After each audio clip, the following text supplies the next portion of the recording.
Phil is an economist, but one who uses philosophical ideas to move economic theories. As an Association for Heterodox Economics member, Phil is a strong advocate for the need for pluralism in economics. He spent the last 38 years in teaching in the main economics, business, and engineering. Phil is a post-Keynesian and a strong advocate of modern monetary theory, or MMT, and believes MMT provides both powerful insights into the way the economy works and how progressive economic policy can be put into practice. He is the academic associate of the Grower Initiative for Modern Monetary Studies and has just published a collection of interviews, which I actually have on me here, called Can Heterodox Economics Make a Difference? Phil has written on topics as broad as the Weimar Republic with Warren Mosler and papers aiming to present alternatives to present-day issues. He's also a strong advocate for left-wing politics in the modern world. Phil, if I can pass over to you. Okay, can you hear me? Yep, can hear you just fine. I'm going to try and share my screen, so we'll see if this works. So if I go on to that, does that? Yep, we can see. Okay, thanks, Hannes. How long would you like me to speak for, Hannes, approximately? Well, I mean, the slot's an hour and a half, but I think that might be a bit much. If you just leave enough space for a Q&A. Yeah. So you can always interject and say, go a bit faster or slower. You know, I'm a teacher. I'm used to being nudged along. You know me well. So I do. And you know the audience. I don't. So you can make little interjections. That'll be fine. Okay, everyone. As Hannah said, I'm Phil Armstrong. I've recently acquired a PhD in well, let's be generous, late middle age. I did a master's 31 years ago in post-Keynesian economics. I've recently got quite interested in transcendental realism, critical realism, because I see these branches of philosophy as being important in terms of underpinning economic theory. I'm a heterodox economist, as Hannah's mentioned, which means I kind of favor viewing the world from different perspectives other than the mainstream that you will see in most textbooks, on the news or anything like that. So I've got a slightly alternative vision. And if you want to question me, obviously, at the end about economics, that's fine, or about the philosophy underpinning my economics, that's equally fine. I'm not primarily a philosopher, though. I have a narrow interest in, if you like, transcendental realism. Outside of that, my knowledge of philosophy, it's not that good. I'm learning from Hannah's, but I have a way to go before I pick up the philosophy, although I'm fascinated by it. So I've got if you like, quite a strong interest in transcendental realism. I'll start really by talking about a realist social ontology. As you can see, a social ontology, or if you like, what the world's actually like socially. We study the nature and properties of the social world. So we're concerned with analysing the various entities in the world that arise from social interaction. Now, if we are a realist in that sense, we're really positing the idea that such properties exist independently from the mind of the observer. All right, so it's this idea that underlying reality is distinct from a knowledge of that. So that's what I mean by a realist social ontology. So the social structures exist, they're real, they're there, and they're independent and different to our knowledge of them. The most famous realist social ontologist, who is also an economist, is Tony Lawson. He founded the Cambridge Social Ontology Group, and most of the major players in Transcendental Realism, particularly in the social sciences, have been members of that with Tony, including Roy Bhaskar, the founder, Margaret Archer, many, many others. And this is what Lawson says, his view: I defend a conception of social reality, a social ontology. It's an emergent realm that is highly interrelated, with each phenomenon constituting relationship to everything else, intrinsically dynamic or processual, being continually reproduced or transformed through practice, structured and characterized by meaning, values, and much else. So that's Lawson. I'd say the primary author in the field of realist social ontology, particularly in relation to economics.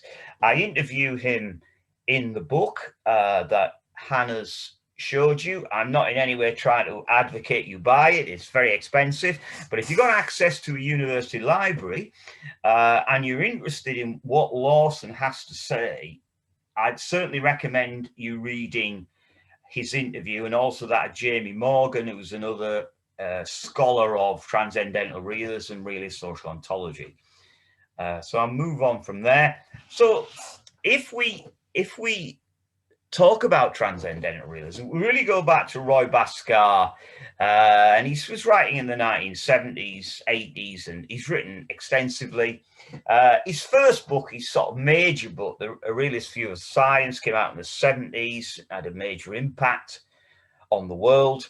So basically, Bhaskar stresses the idea that there are two, if you like, realms. There is, if you like, an intransitive realm where, and these is, if you like, and within that you have the domain of the real, which is the mechanisms that generate things. We can't see them. They generate events, which we can see. And in the, if you like, the transitive domain or realm, that's where scientists study those events. So this idea of the positing the existence of an independent, intransitive realm, independent of the actual analysis of that. And that constitutes of these two domains, as I say, the domain of the mechanisms, the powers. And the mechanisms and the powers are, in fact, the objects of knowledge. Okay, as we can see for Bhaskar, the real structures and mechanisms, these are the objects of knowledge.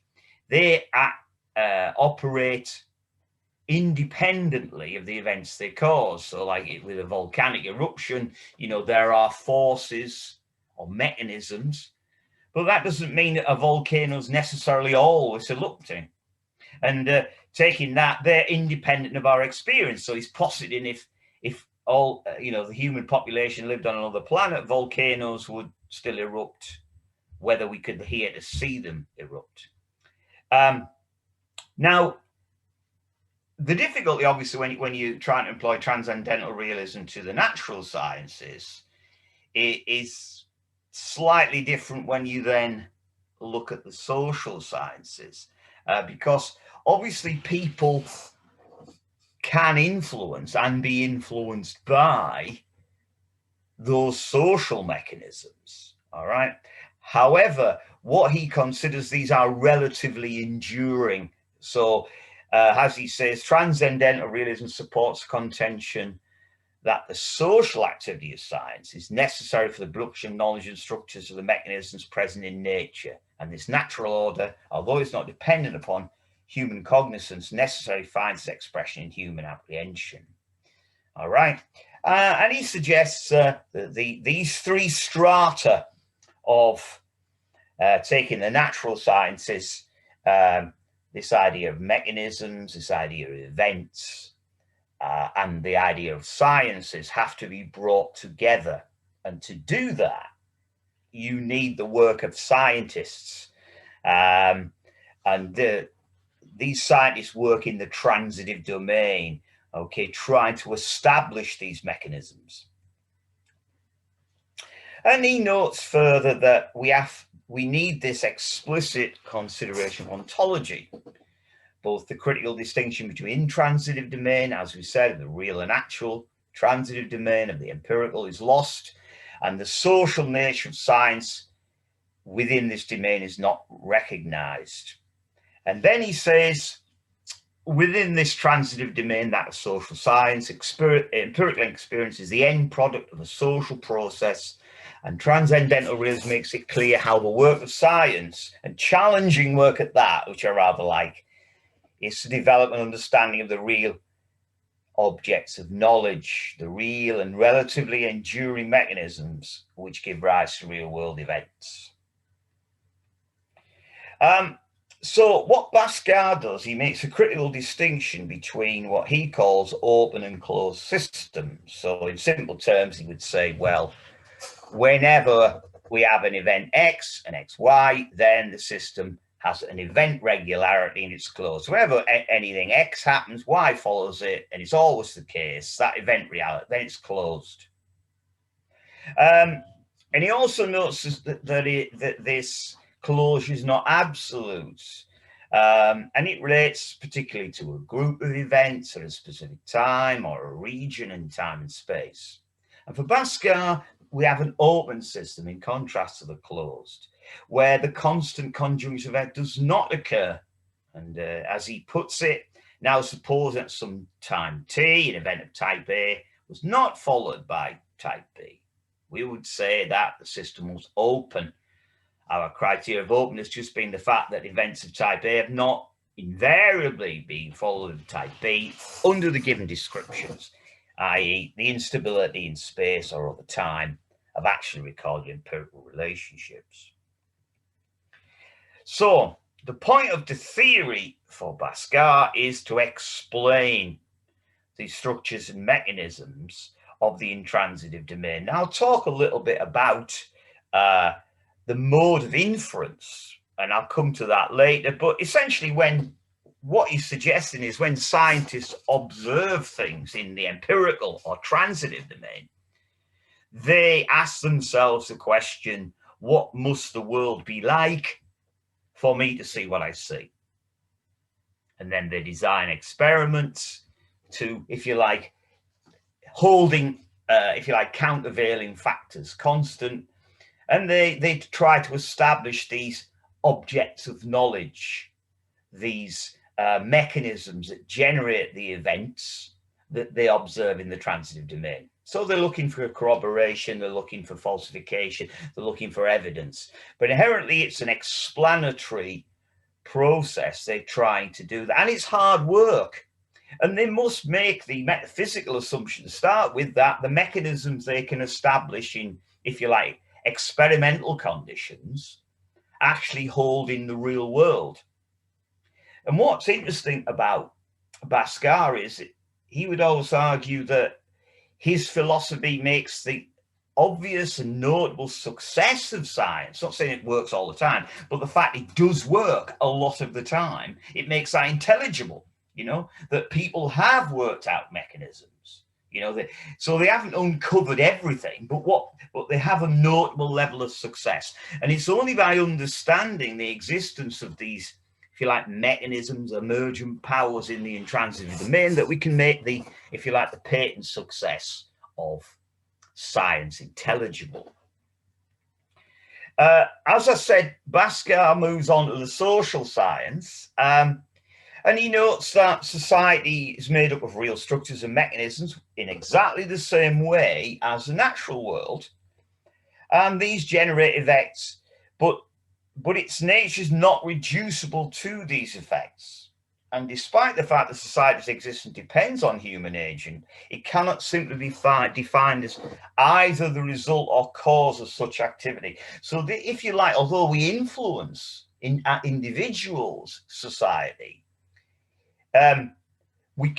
society itself can't be reduced to the actions of individuals. And then he goes on, well, okay, given that, can we do science in the social world?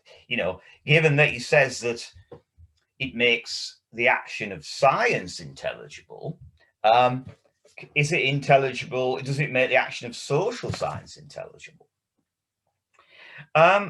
And so Basco then considers the possibility of scientific study of the social as opposed to natural world, developing the philosophy of critical naturalism. So you might be saying, well, what's the difference between transcendental realism and critical realism?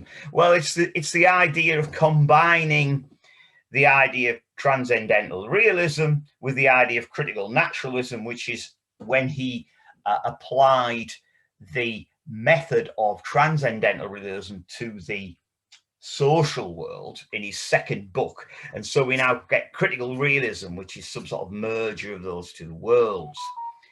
And he notes the two terms, transcendental realism and critical naturalism, have been combined to give another term, critical realism, which contends that the ontological stratification of transcendental realism is applicable to social as well as natural science. It is found on the view the social world is also made of intransitive, real structures and mechanisms, and again, the objects of knowledge. And as I alluded to earlier in the introduction, Bhaskar notes the fundamental difference between natural and the social world. He notes that social structures do not exist independently of social activities, unlike natural structures and processes, which can be viewed as independent of the events they cause. Social structures are reproduced and transformed by social activity. But Bhaskar stresses that individuals do not create society.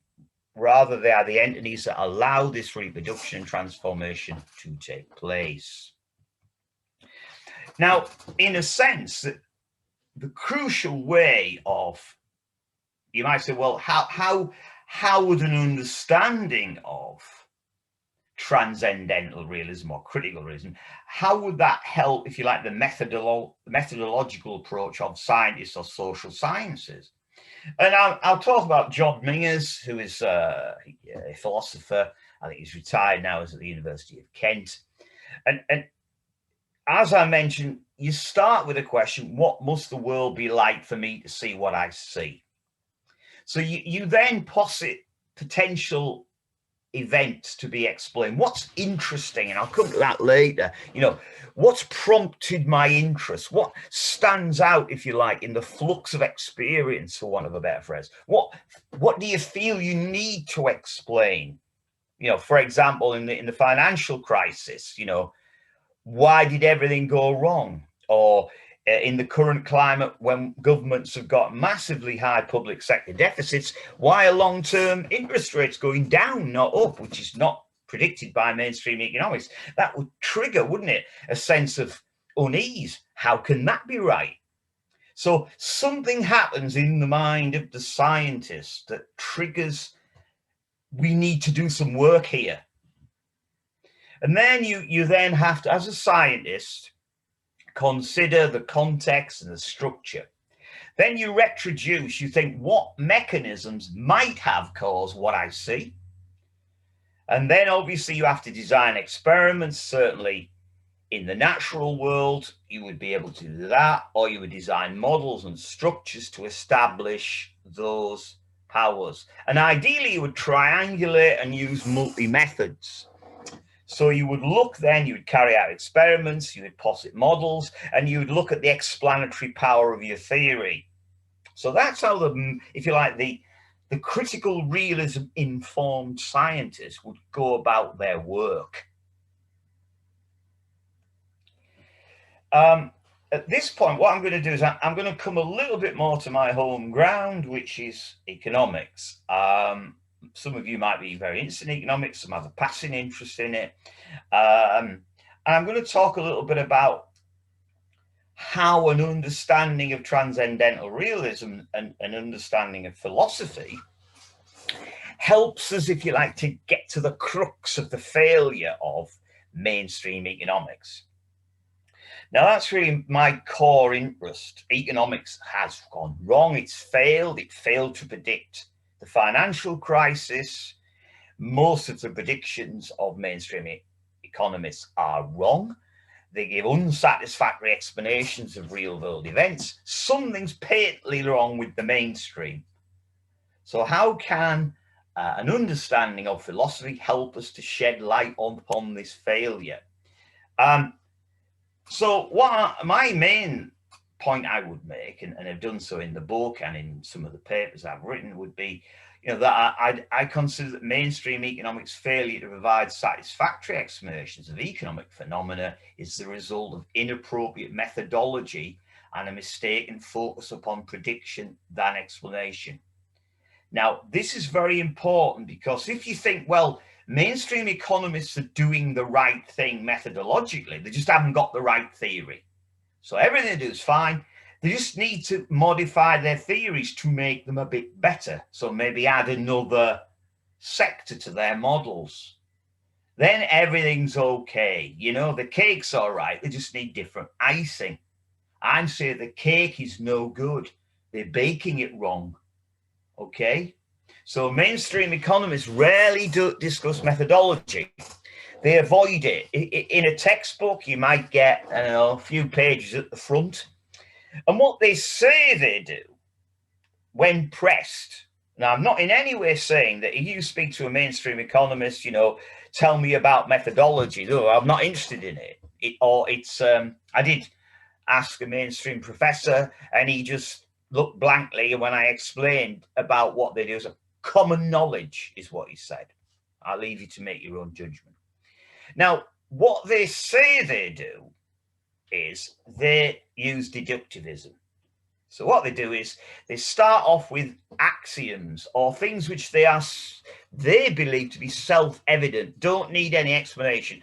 For example, all individuals maximize their utility.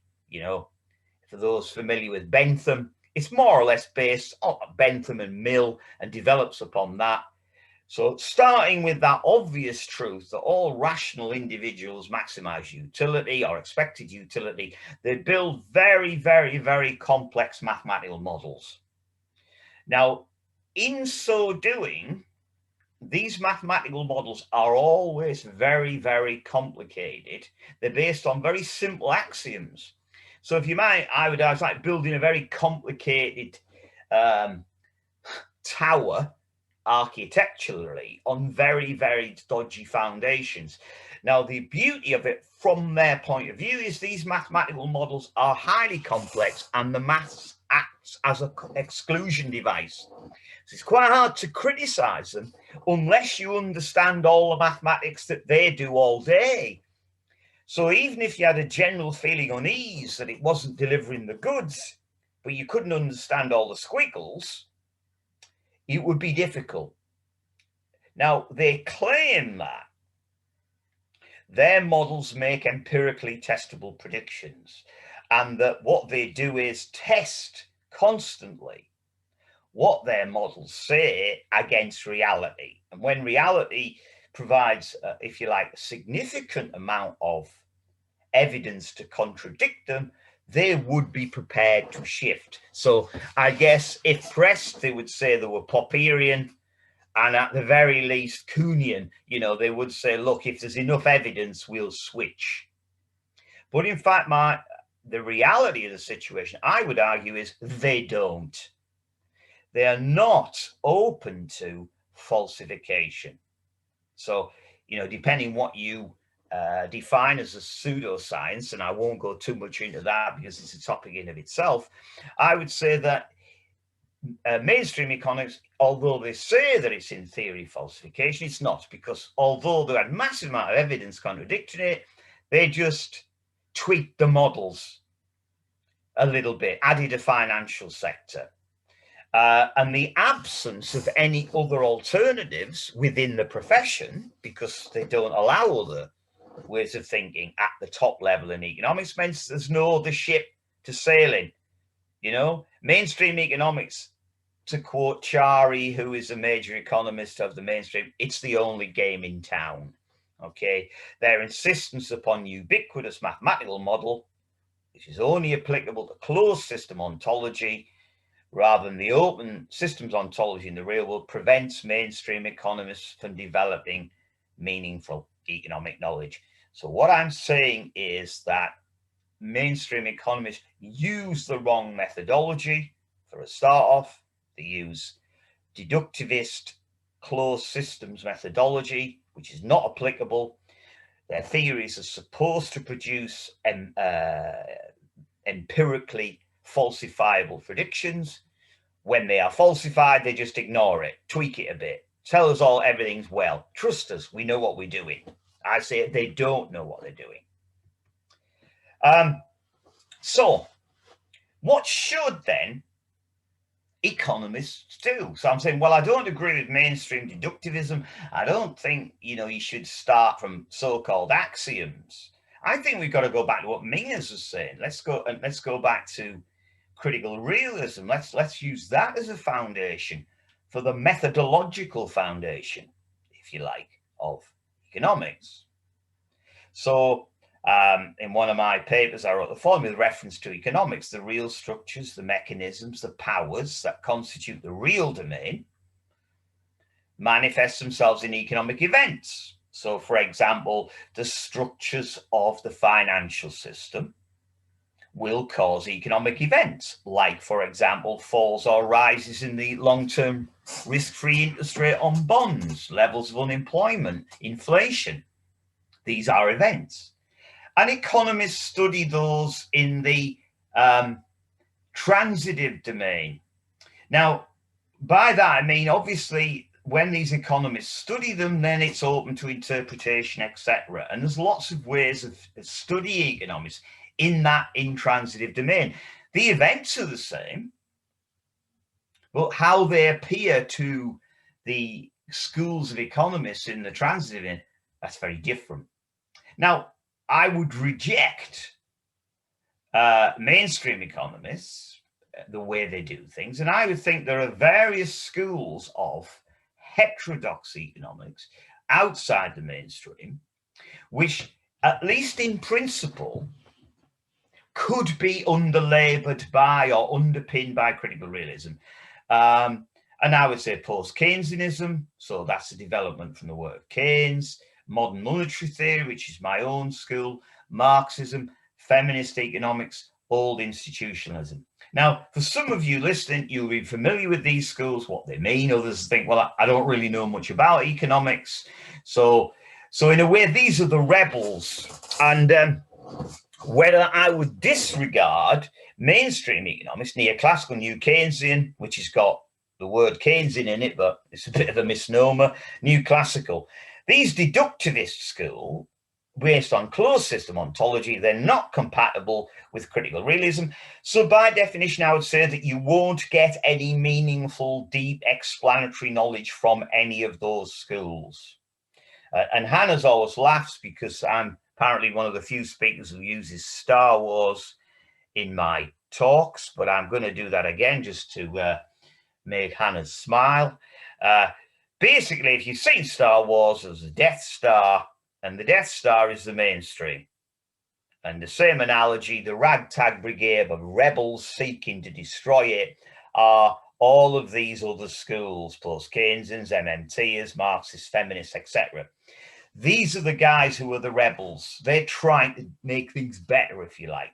The question is, to what extent can they be seen as compatible? To what extent are they contradictory? Do they act as a group or not? To what extent do they act as a group? Potentially, or in actual fact. Now, what I would argue is that different heterodox schools have a common ontological structure. They all commonly view the world as open. Okay, our desire to associate and share ideas would seem reasonable in the case of heterodox groups, which possess a common ontological structure, but aim to uncover different aspects of economic reality. So they're different in what they look at, but they have a commonality. In this case, different heterodox schools might be considered as distinct, but arguably potentially complementary. And then I'm going to quote Fred Lee, sadly passed away a couple of years ago. He's probably the leading figure in heterodox economics, in as much his sort of life's work is to try and draw, if you like, the rebels of economics together in some shape or form. The Marxists, the Sraffians, if that means anything to you, the post-Keynesians, various types of Keynesians, institutionalists, feminists, ecological economists, etc. Draw these together in some sort of common approach. And he notes, heterodox economists conclude that the economy works in terms of causal, historical processes. Moreover, because they accept the ontological constraint implicit in this, a specific form of realism, critical realism, is the ontological basis of heterodox economics. So this is a bold claim from Lee, and one which I would accept. I'm saying that heterodox economic schools, and to the extent to which they're actually complementary or contradictory remains to be discussed, all implicitly accept open systems ontology, this idea of mechanisms and events in the real world, and this idea of studying a transitive system, as opposed to the deductivist mainstream that don't. And you can learn nothing of real value, I'm arguing, from mainstream economics. It delivers nothing. And what I'm really going to do now is briefly, if you're very interested in the idea of critical realism in economics and how it can underpin, I will send the link to my thesis to Hannes, and then he can pass it on to anyone who's particularly interested in how various heterodox schools might be linked to or underlabored by critical realism. Obviously today, because I'm aware it's primarily a philosophy conference rather than economics, I'm not going into too much detail about the economic schools, so that's there as an option. Obviously the book, if you can get it from a library, will see me interviewing people from various schools and asking them about the extent to which they think critical realism can underlabour their own chosen school, to what extent they can work with other heterodox economists. I might ask a Marxist, what do you think of the post-Keynesians, and vice versa. So Pratton, he's a post-Keynesian, examines the relationship between post-Keynesianism and critical realism and how they might be considered as mutually supportive. And he stresses that when post-Keynesians fail to understand the foundational importance of social ontology, they may become too prone to suppose the weakness of orthodox economics lies in their theories, and that their solution merely requires their replacement with alternative formal models. Now, this is very, very important. All mainstream economists are doing is, well, our theories weren't the right ones. That's why we didn't get the financial crisis. We didn't see it coming. All we got to do is amend them. And for those of you familiar with economics, they use DSGE models, dynamic stochastic general equilibrium models. If you've never heard of them, you've missed nothing. Okay, all they do is add something to it. So they might say, oh, well, there wasn't a financial sector in it, so we need more equations. Then we've done it. What Pratton is saying is that won't do the job. It's just a slightly better model, but your methodology is wrong. And Pratton goes on to say, Pratton sees the advocates of critical realism regarding economists sharing an ontological perspective, but merely concentrate on different aspects of the economy.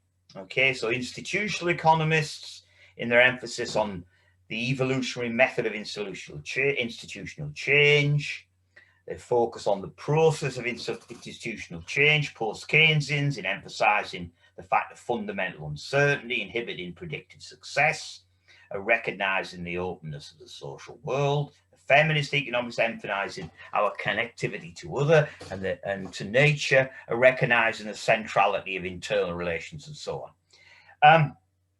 One way of looking at it was is in Edward Fulbrook's recent book, Narrative Fixation in Economics, and he talks a lot about this. If you were looking at Michelangelo's statue of David, if you're looking at it from the front or the side or from low from high, you're looking at the same statue, but you're taking different perspectives. And these things are at least potentially complementary. So that's what Pratton is saying. He's saying post-Keynesians feminists, institutionalists, all their insights, they all recognize this, if you like, distinction between an intransitive world and a transitive world, and they can work together, shed light, develop meaningful knowledge. Lawson, as I said, the key writer in the field, notes the commitment by post-Keynesians to something like the open, structured, dynamic ontology, such as elaborating, systemizing and critical realism. All right. He also noticed the compatibility of critical realism with old institutionalism and argues that the latter is broadly ontological in its basic conception. He also notes institutionalism as being closely identified with the analysis of economic change and development, and more particularly the study of material processes, of cumulative causation, couched in terms of institutions, habits, and the like, and thus it can be viewed as one in realist social theorizing with a specific focus.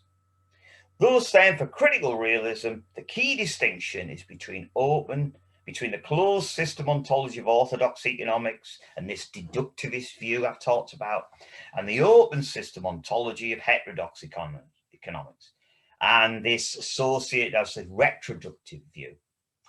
What's quite interesting there is you'll notice this phrase cumulative causation.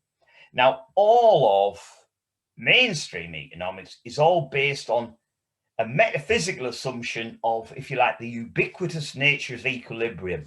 All that happens is wherever you are, you move to an equilibrium.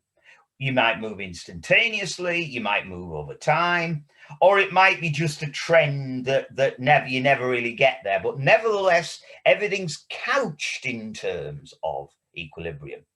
Now, Lawson rejects that because in the real world, yeah, there may be certain systems that are equilibrium systems, you know, a bit like those little toys that you had. So if you're old enough, lead weights, you know, the weebles that wobble, you bang them one way and they always come back. Yeah, that might exist in the world.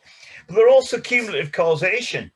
And that's maybe like if you roll a metal ball, say, down a U-shaped pattern, it will gather pace in one direction cumulatively, and then it'll slow down maybe, and then it'll go back gathering pace. So there's all sorts of different movements. It's not just equilibrium. So they have cumulative causation, and you also have path dependency. So this idea that previous movements determine the future movements. Equilibrium theories don't do that. So you have an equilibrium, you move to it, you get a shock, you move to another one, and the past has no effect on the future. So the world, the real world, is not just simple equilibrium, get a shock, new equilibrium. That's all you get in mainstream economics. The world's not like that. It's an open system. That's what Lawson's saying. Marxism.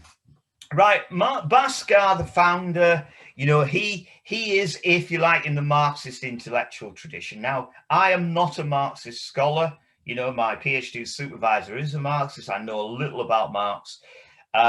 So I don't feel qualified to go into a detailed analysis of Marx. As I say, I'm a post-Keynesian MMT with an interest in philosophy. I would describe myself as a Marxist sympathizer. I see Marxism having an important place in heterodox economics, a very important place. And Bhaskar's view received significant support from Marxist scholars. Jonathan Joseph argues one of the main benefits that critical realism can offer Marxism is a clarification of its method through its role as a philosophical underlaborer. Paul Mattick highlights the transcendental nature of Marx's analysis of capital. He points to the depth of reality presupposed in Marx's approach. And he stresses that abstract reasoning is required to conceptualize these mechanisms which lie beyond the empirically observable effects of competition. So if you look at Marx, the underlying process, the deep-seated mechanisms which Marx argues are part of capitalism give rise to events. If you like, the trend of the declining rate of profit. And these trends would be analysed in but they're not empirically observable in a simple sense. You know, so you can't disprove Marx empirically in that sense. Westra is another Marx scholar, critical realist. He describes how critical realism sets out fundamental criteria for science.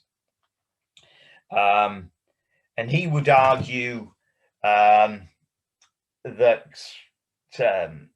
Marxian economics remains a social science that explains or defines capital, but it's not predictive, it's explanatory.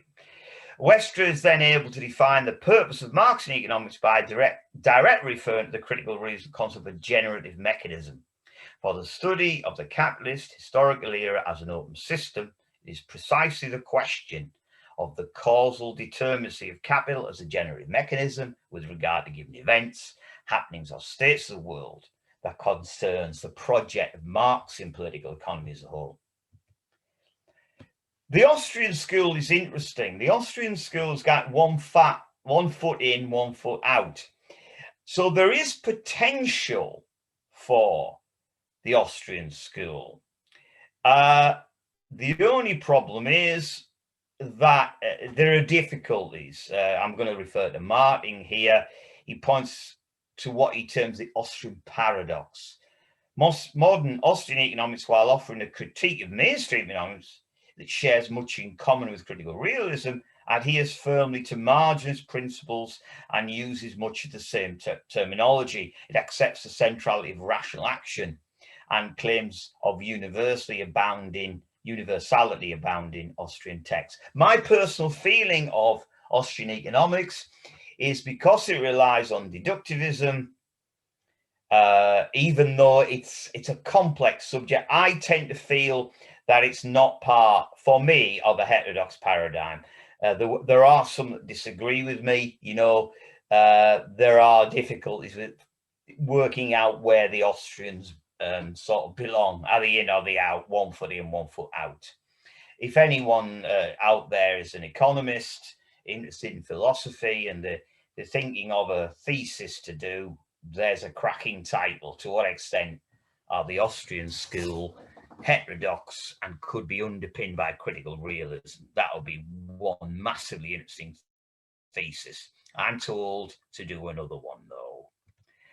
I'm going to really look now at my own field, MMT, and keep an eye on the clock because I don't want to talk too long.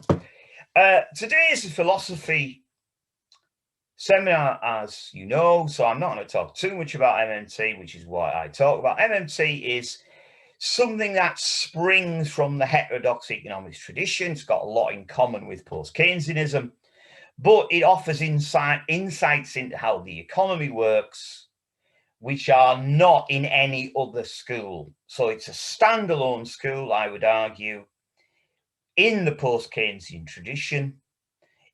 It recognizes the real nature of money. I would argue that it can be underpinned by critical realism. The modern monetary theorists do use a retroductive structure of inference. So they think, what must the world be like for me to see what I see, such as falling long-term interest rates on government bonds when the deficits are big, etc. You know, zero levels of inflation or close when we've had apparently massive increases in the money supply through QE. MMT explains why inflation's still zero, even though we've had huge injections of so-called money, and the mainstream can't do that. Only MMT can do that. So I would argue MMT is the best, with a capital V and a capital B for best, at explaining what we observe in the world. And that's what I do in my day job. I do talks about MMT. And so far, no one's managed to falsify Warren Mosley, the founder. He just wants to have a rest. He's 70 now, but no one can falsify him. So he just keeps on talking about it. What does Warren say? Well, basically, the currency is a public monopoly. What that means is the only people, say in Britain, who can issue pounds are the state or its agents. So the state spends pounds into the system by data entry, ex nihilo. Okay, and when it spends, it then taxes some back. And when it does that to reduce the spending power of the non-government sector, you and me, to prevent inflationary pressure emerging. So taxes do not and cannot fund spending in any way. So the idea of taxpayers' money is a misnomer. The best way of, if you like, conceptualizing the government is a man sitting with a computer or a woman sitting in a computer, data inputting spending. It's a bit more complicated than that, you know, how the system works at the Treasury. But it's not a bad analogy. You won't miss much. It spends by data entry. That money enters the system. Taxes take the money out at the other end and destroy it. It doesn't go anywhere. It's simply recorded and destroyed. All the money that's been spent by the government and not being used to pay taxes is what we call the national debt. Okay, so it's not a burden on us, you know. So all these guys who tell us, you know, the national debt's $1 trillion, good, should be bigger. The only problem is, who's got it? You know, is it poor people have got it? No, so it's distribution. You might say, well, surely the national debt could get too big. Yes, if the national debt was so big that we all had £1 million in government bonds, we'd stop working and we wouldn't produce anything. But we're not at that level yet. Inflation's less than 1%. The government needs to net spend more. When we start to get inflationary pressure, then we might start to worry about the size of government deficits. So the idea that Rishi Sunak can say, we can't afford to pay the nurses any more than 1%, he doesn't understand the system. I'm not a conspiracy theorist. Oh, well, he must. He doesn't. This is a different debate, though, and obviously I can talk about that on another occasion to anyone that's interested in that. So no politician really understands the system, all right? They don't conceptualize the system as the state spending through data entry. Their view of the system is somebody like Rishi. How does he view the system? He can't. The best analogy I give you is rather like a very, very, very rich person going to, say, a Caribbean island with a big credit card. He knows eventually he'll have to pay the bill, but at any given point in time on the Caribbean island, he thinks he can buy what he wants. So he buys a big load of land, he builds a hotel, he buys a golf course. Does he necessarily help the poor people that live on the island? No, because he doesn't think it's worth it. All right. Ultimately, he knows he's going to have to pay for it. So in the present government, it spends by data entry. It knows ultimately at some distant point, it doesn't know when it is. It will have to pay for that by tax.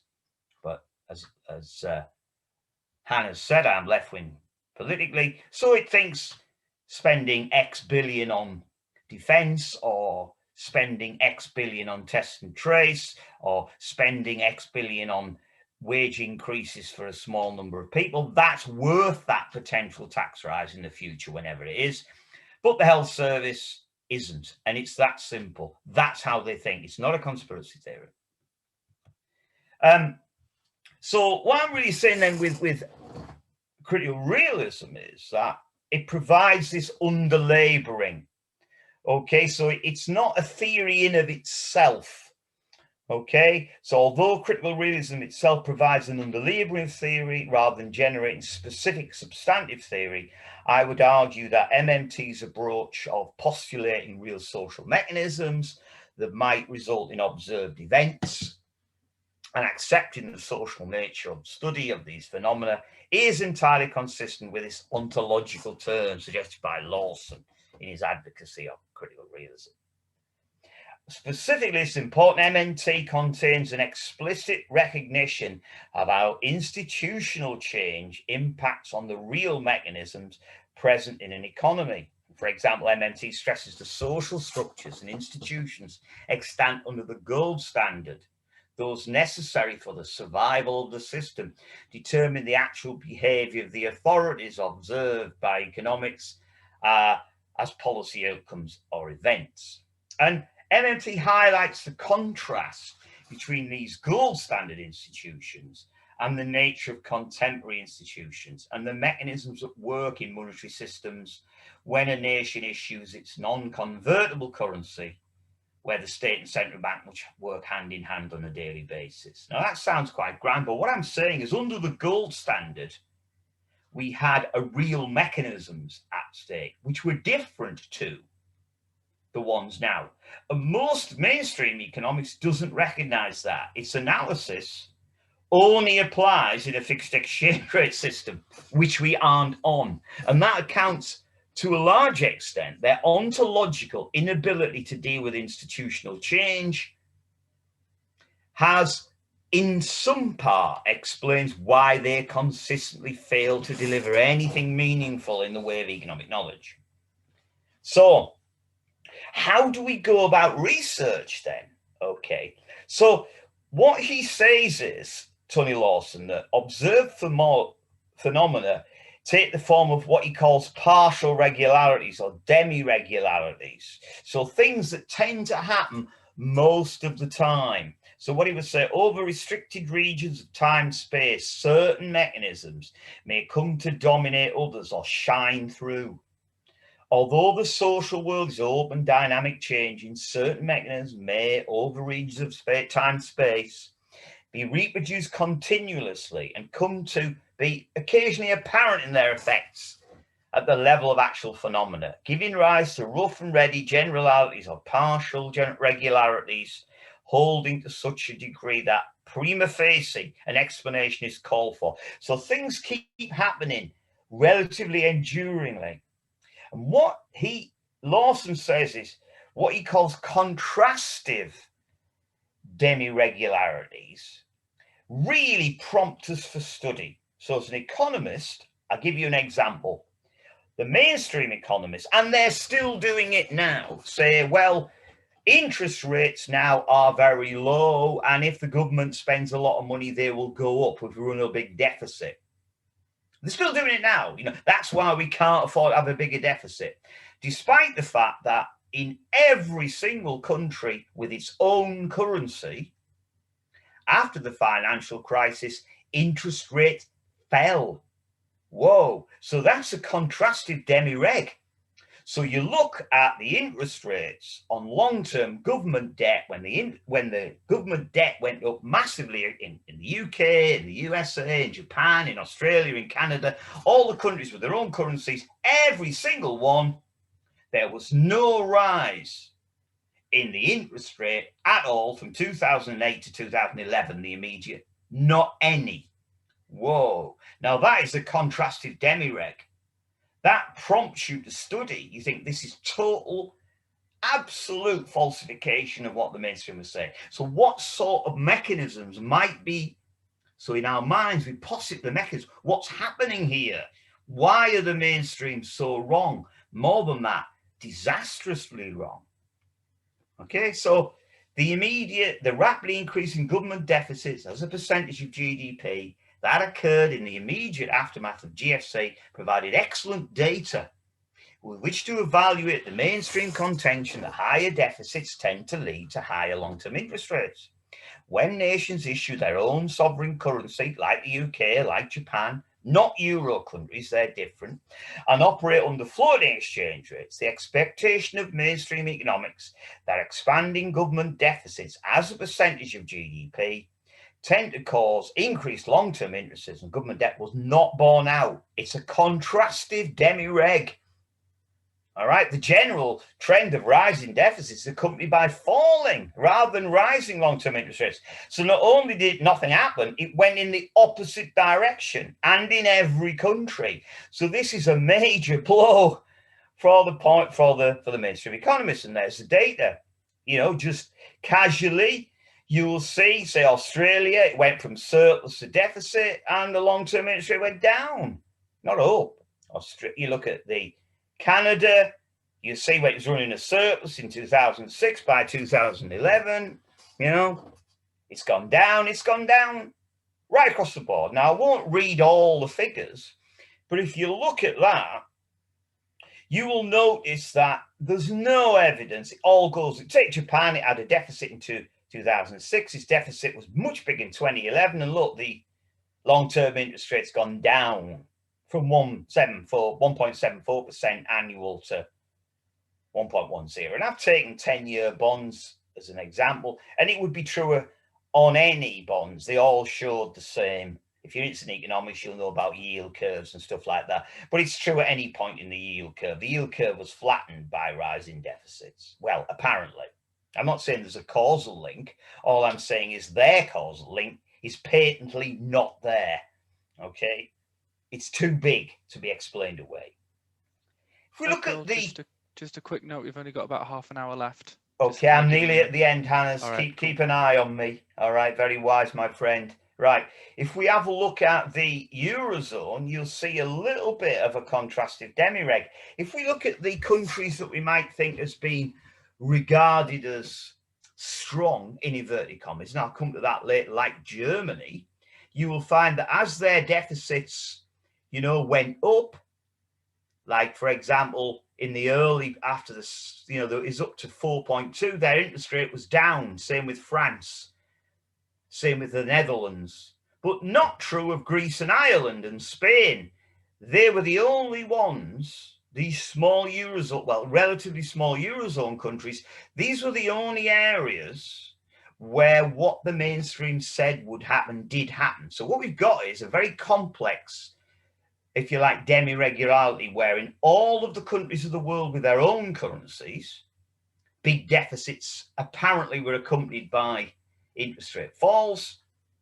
In the Eurozone, the strong countries didn't bore out there. Only the small number of weaker economies, like Greece, like Ireland, like Portugal, these countries, they were the only ones.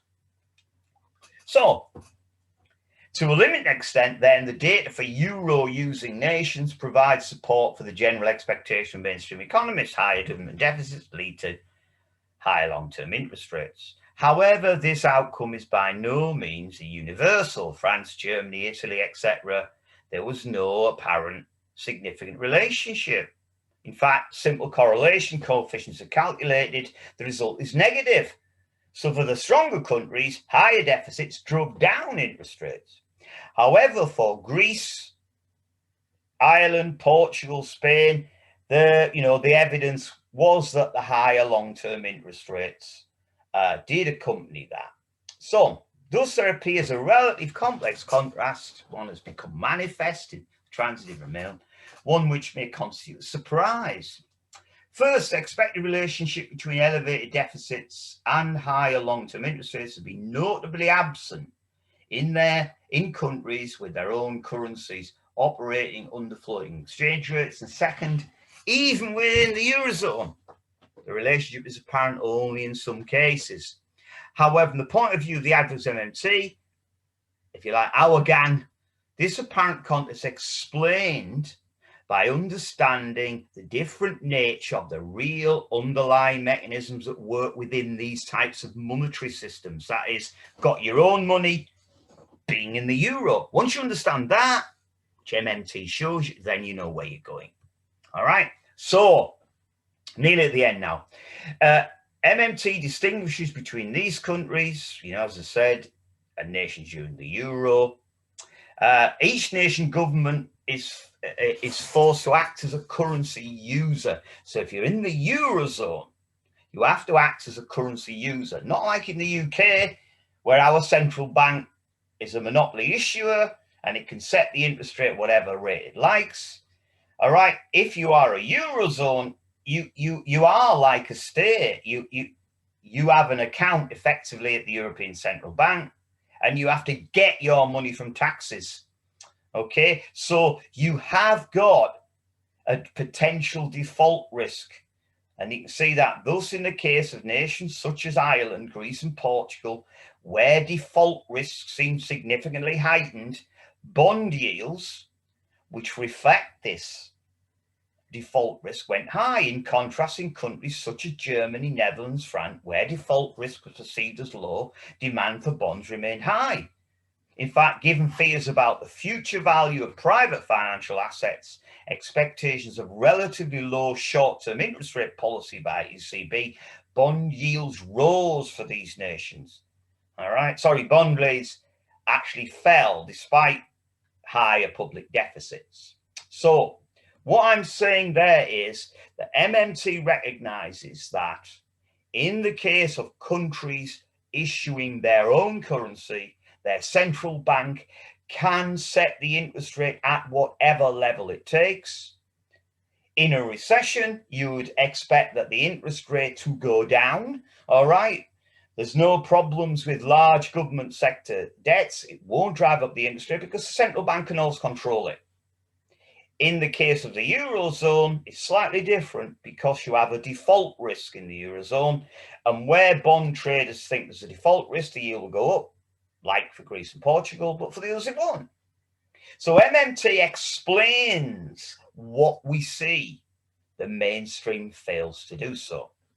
My final conclusion. I've got 5 points, I think. First of all, I argue in favour of a realist social ontology as set out by Bhaskar and Lawson, particularly in the form of critical realism.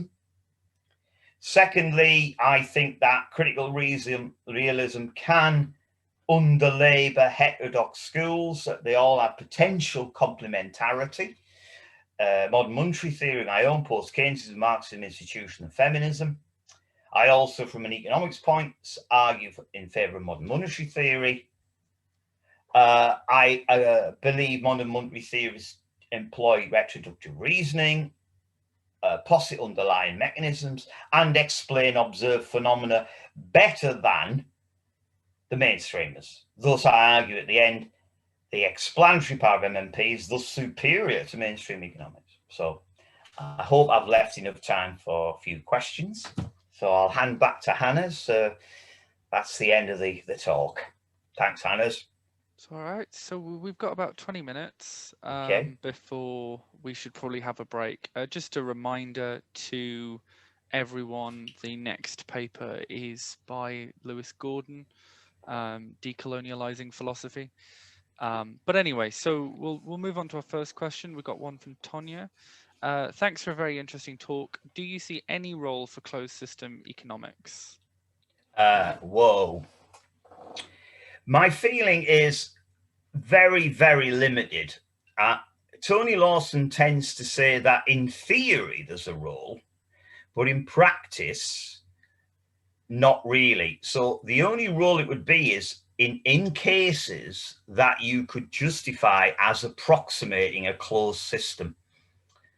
So you would have to be pretty confident that what you were dealing with was a very small closed system. Unfortunately, these things don't occur much in the way they use, like big econometric studies are often employed in the real world in open systems. So I can't think of one off the top of my head, to be honest. So in principle, that's possible.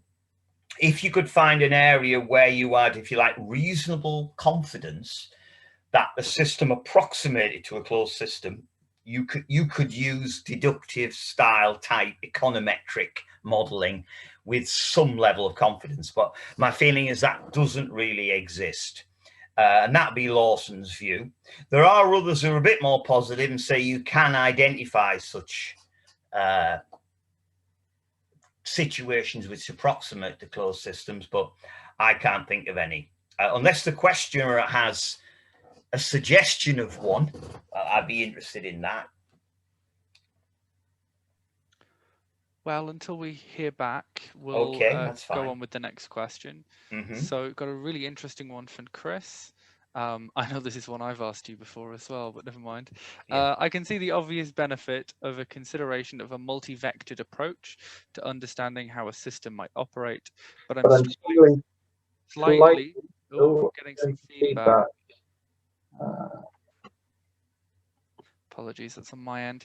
Right. I missed that. I'm sorry, Hannes. It's all right. I'll start at the top. I can see the obvious benefit of a consideration of a multi-vectored approach to understanding how a system might operate, but I'm struggling slightly to understand how your own approach is in its own right any less immune or susceptible to predictive error through, say, ill-chosen premises or ignored variables.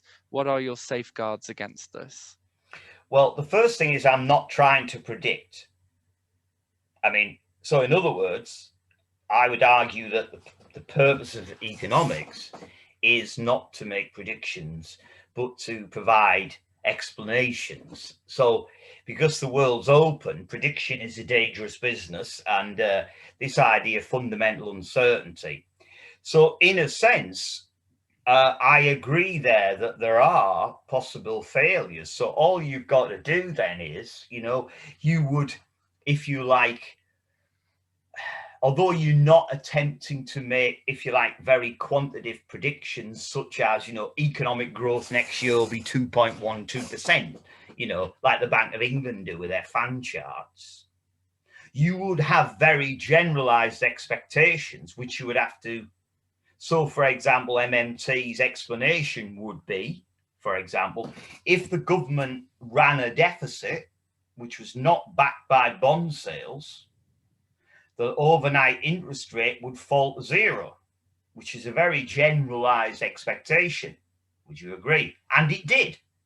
So I would be, in a sense, saying, yeah, MMTers could get trapped in not looking what's happened, and that's absolutely true. So in a sense, we're all having to think about whether our explanation is better than the available. And by explanation, I meant when you explain MMT to people who've an interest in it, they kind of go, now I see. So what I'm saying is, I think MMT is better at explaining that contrastive demi-reg. Why did interest rate, for example, long-term interest rates go down, not up across the board? Why did you have that mixed one? When we had quantitative easing, you might remember that quantitative easing is characterized as printing money by the mainstream. The mainstream says if you print a load of money, it causes inflation. There wasn't any inflation, went down, not up. Whereas MMT recognizes, if you like, that because it posits how the structures actually work, MMTers know that when you quote unquote print money at exactly the same time, by definition, you unprint bonds. You take bonds out and replace them with reserves. So all it does is makes a very small effect on the long-term bond yields. Other than that, it will do nothing, which is what it did. So QE did not affect inflation at all. That's what MMT said. So I take the point. It's a valid point. We're not immune, but I would argue so far we have a better track record. All right, I might ask one of my own. Yeah, sure. Which is something that I worry about a little bit with your perspective. I think this can happen a lot when we have, let's say, a multitude of schools and we're trying to kind of bring them together, is that sometimes we can run the risk of ignoring the things that make those schools unique. So obviously, when you talked about the Austrian school, about whether that might be included, we talked about, you talked about the possibility of, their understanding of a rational person, perhaps contradicting. Now, there are also parts of the Austrian school that have a very complicated understanding of what a rational person is. What comes to mind is perhaps, Hayek's kind of understanding that you don't really want, even his version of a rational person running anything really of power, because it might corrupt that individual and lead them to causing harm. I was wondering then, and I'll give another example as well, which is Marxism, because you talked about how Marxism could provide a decent critique of capital, but obviously part of Marxism is the attempt to make long-term predictions. I accept that that's an incredibly contentious thing to say. I would be on the side of saying that was a part of the system. And it seems to me that Marxism's want to perhaps make some wider predictions is something that you can't really fit into your system. It also seems to me, as you've recognized, that certain parts of the Austrian school can't quite fit into the system. So I wonder if in bringing all these schools together, you might run the risk of reducing the things that make them special by themselves, and how you would respond to that. That's a great question. I'll kind of start by agreeing with you that there is a risk. So, and the second point I'd make is, when I actually do my study, which is I actually interview the people like Marxists and post-Keynesians and institutionalists, and I say, I have this idea a la Fred Lee, that all of you guys can work together in some sort of disciplinary matrix or paradigm, however you want to do it. So in other words, you've got to kind of throw your hats in the ring, and that means you may have to cross-site, you know, like Marxists might have to cross-site MMTers and post-Keynesians, etc. The majority of the people I interview kind of, not to say exactly what, but kind of agree with you. They say, no, what we stand for as Marxists or as institutionalists or as post-Keynesians is so distinct from the other schools that although we might act as some sort of community, and by that we might meet at conferences and talk in the lunchrooms about, you know, how difficult and challenging challenging the orthodoxy, the amount of work we can actually do together is quite small. And in that, in a concrete sense, that's, I mean, things like writing papers together, cross-citing each other. So what you tend to find is that most of the heterodox school, like Marxists, Raffians, post-Keynesians, tend to write and quote and cite within their own school and the mainstream by way of critical, but they don't tend to cite much outside of their own school. So you won't find, say, in a Marxist critique of orthodox economics, you're not likely to find much post-Keynesian stuff in there generally. So I think many of the current major heterodox economists don't think that my idea, if you like, of this heterodox paradigm is in fact feasible, and nor would they want to be part of it, you know. So in a sense, and I agree with you again that it's very difficult to decide whether or not, you know, the Austrians are in or they're not in, or because obviously within Marxism even you get massive big arguments. The question really is, I think, on the final note on that question is it worth it?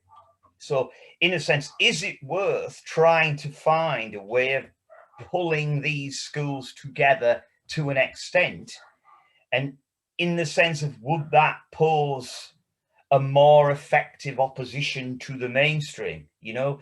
So in other words, are we more likely to blow up the Death Star if we work together?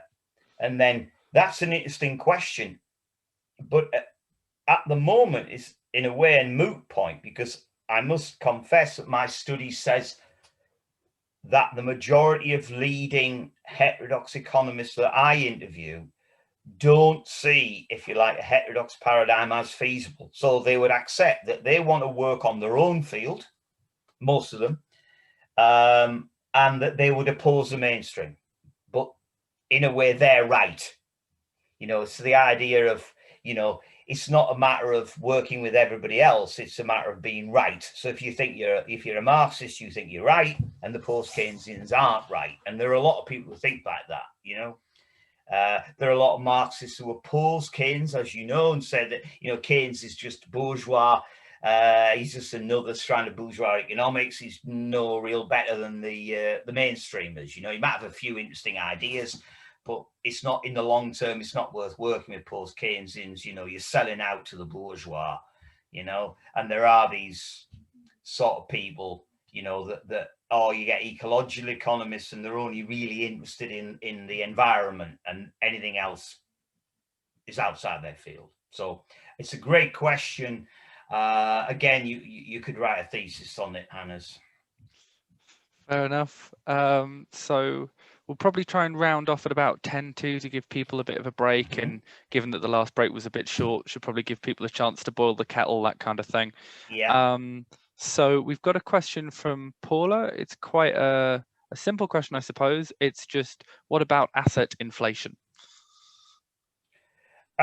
Well, asset inflation, you could argue, is when obviously people decide, don't they, to, you know, got money that they want to buy an asset, you know, for whatever reason. Now, I don't know whether the questioner might say, what can you do about asset inflation? You know, Is it bad? Is it good? Or can you stop it? I mean, I would say that in many cases it is bad. You would have to view it, I'm doing this politically. You might say, okay, well, let's look at inflation on houses, you know, where people, because of the income distribution being very uneven and skewed, you know, people buy houses as an asset, you know, to hold for speculative purposes. In which case, how are you going to deal with it? Well, you could say, for example, put a tax on second houses, you know. So in other words, if you own two houses, you have to pay a tax on it, particularly if it's not rented. You know, so you might say, well, obviously, if it's rented out to someone else, it might be different. So you could use tax. The other thing you could do, for example, is try to change the income distribution. You know, or for example, you could be really radical and you could put a price ceiling on houses, and you could say when any houses reach a certain figure, they're automatically bought by the state at that price. That's very radical. So say a house becomes, I'm going to pick a figure, more than £1 million, the state automatically buys it at £1 million. And then you could buy it off the state for £1 million, but that was it. It could never go higher. I'm not suggesting that would happen, but there are lots of radical ways of dealing with it. Ultimately, if the price level going too high, the government can just raise taxes, or it can more directly reduce the level of its own spending. And by doing that, it can limit its prices that it'll spend on things, which will drain and reduce private sector net income and prevent that happening. Whether or not that's a full answer, I don't know, but there's lots of ways of dealing with asset price inflation.